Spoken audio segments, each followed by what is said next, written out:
Halo semua, nama saya Thomas, kelas 9 absen 27, dan di video kali ini saya akan melakukan percobaan yang berjudul Bioteknologi Pembuatan Keju. Nah, pertama-tama saya akan menjelaskan dasar teorinya terlebih dahulu. Apa itu bioteknologi? Bioteknologi itu adalah cabang ilmu yang mempelajari makhluk hidup untuk dapat menghasilkan produk ataupun jasa.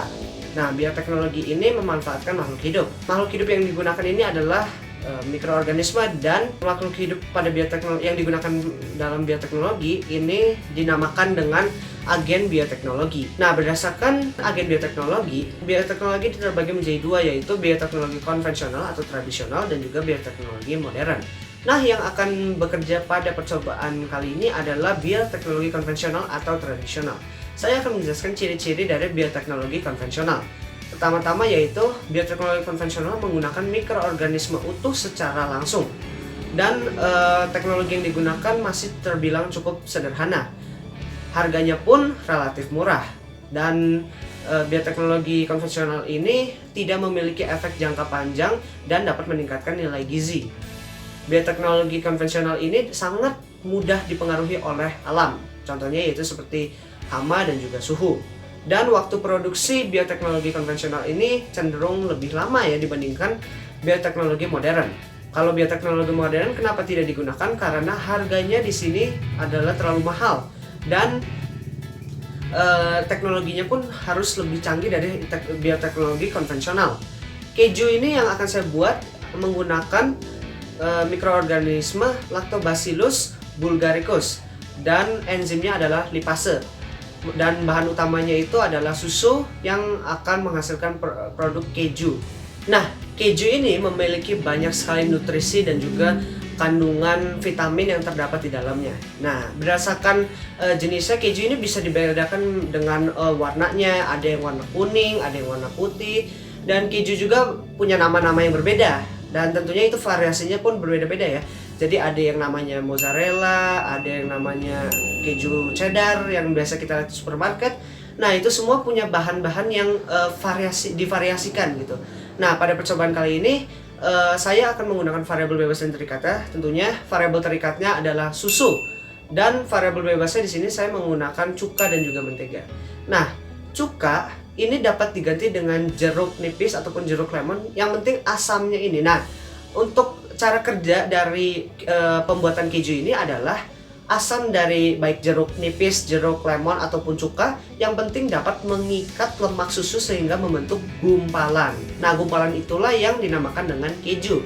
Dan untuk bentuknya kalian bisa bentuk dengan wadah ya.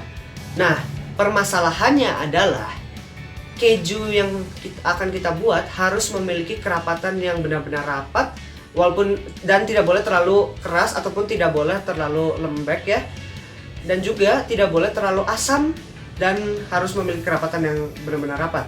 Nah, untuk itulah kalian akan membutuhkan takaran yang akan saya berikan pada video kali ini. Tujuan dari percobaan kali ini adalah untuk membuat keju, dan pembuktian apakah dengan menggunakan cuka dan juga susu dapat membuat keju yang rapat dan juga rasanya asin tanpa adanya asam. Dan untuk alat dan bahan serta cara pembuatannya, simak video berikut.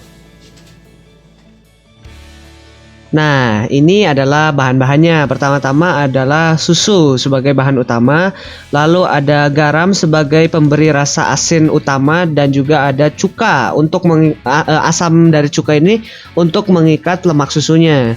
Nah, di sini saya menggunakan mentega ya, dan mentega ini sebenarnya untuk memberi warna dan juga sedikit tekstur pada kejunya, dan sedikit sekali memberi rasa asin ya. Dan di sini juga ada penyaring, ada sendok dan juga ada rantang ya, ini untuk memanaskan susu dan menyaringnya. Lalu ada saringan kedua. Sebenarnya saringan kedua ini tidak saya gunakan ya, dan juga wadahnya juga saya ubah di tengah percobaan menjadi wadah yang bulat ya, dan hasilnya seperti ini. Nah, pertama-tama kalian bisa panaskan susu dan juga tunggu hingga meleleh dan cukup panas. Nah, sebenarnya untuk pembuatan keju ini saya sudah melakukan sekitar 3 kali, dan hasilnya akan saya tunjukkan tiga-tiganya di akhir video.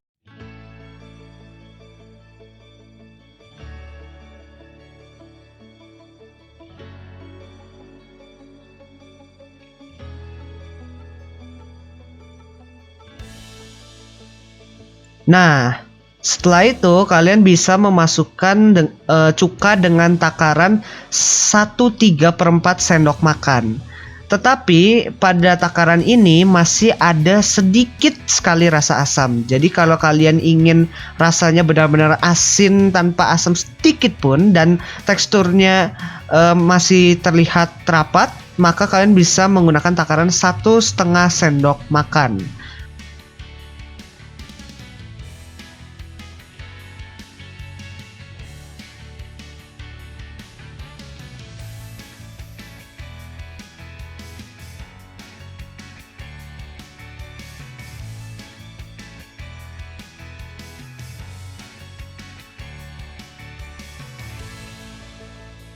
Nah, setelah itu kalian dapat menambahkan garam dengan takaran 1 sendok teh. Untuk asinnya saya rasa sudah cukup pas ya.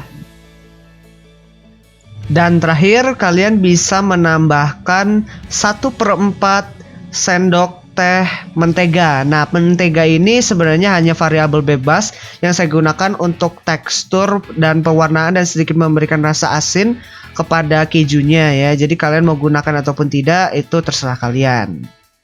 Setelah itu kalian bisa rendam campuran susu dan juga cuka di dalam air dingin atau air biasa. Dan setelah dingin kalian bisa saring campuran susu dan cuka.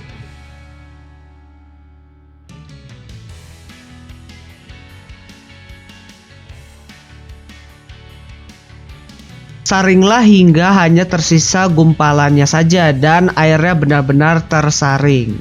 Kurang lebih hasilnya adalah seperti ini, dan langkah selanjutnya adalah kalian bisa menaruh di wadah untuk membentuk keju.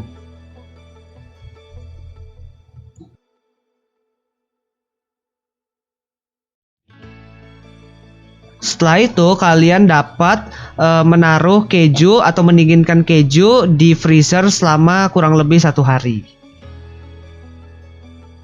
Dan inilah hasilnya. Nah, agar lebih enak dimakan, maka kalian bisa ditambahkan dengan roti ataupun kalian bisa menjadikannya roti keju kukus.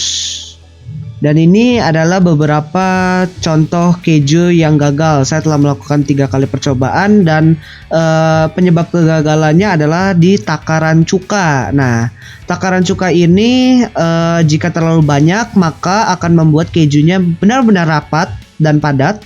Tetapi hasilnya adalah asamnya berlebihan. Tetapi jika terlalu sedikit maka kejunya tidak akan bisa merapat atau menjadi bentuk padat ya. Dan takaran yang paling pas adalah takaran ketika saya berhasil tadi. Nah, sekarang kita akan membuat roti keju kukusnya. Nah, pertama-tama oleskan keju pada roti.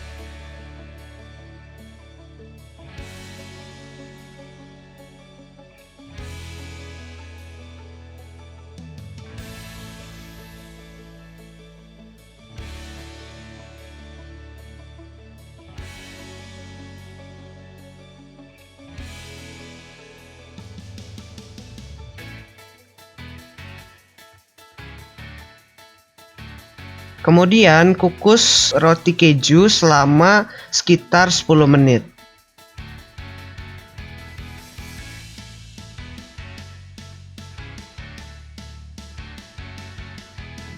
Nah, ini dia hasilnya ya. Ini saya sudah tambahkan dengan roti kejunya ya. Jadi ini adalah roti keju kukus ya. Dengan kejunya dari proses pembuatan kejunya dengan menggunakan bioteknologi. Nah, langsung saja kita coba bagaimana rasanya ya. Hati-hati agak panas ya ini.